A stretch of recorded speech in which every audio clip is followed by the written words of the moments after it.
বয়স গড়িয়েছে 108 বছর। আজ হয়তো মৃত প্রতিষ্ঠাকালীন শিক্ষক শিক্ষার্থী বৃন্দ।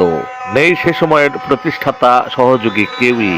তবু গৌরব আর ঐতিহ্য মণ্ডিত হয়ে আজও দাঁড়িয়ে আছে 1918 সালে প্রতিষ্ঠিত তালোড়া আলতাফ আলী উচ্চ বিদ্যালয়।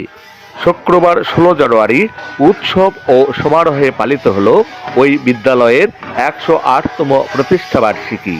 প্রতিষ্ঠা বার্ষিকী উপলক্ষে বের হয় একটি বর্ণাঢ্য র্যালি তালোড়া পৌর শহরের প্রধান প্রধান সড়ক প্রদক্ষিণ করে। র্যালি শেষে অনুষ্ঠিত হয় স্মৃতিচারণমূলক আলোচনা সভা।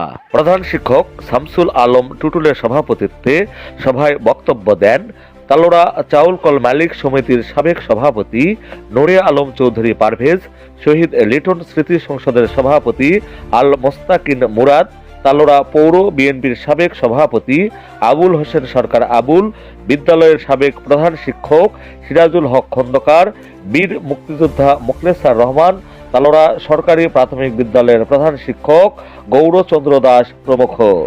পরে কল্যাণ কামনায় অনুষ্ঠিত হয় দোয়া মাহফিল।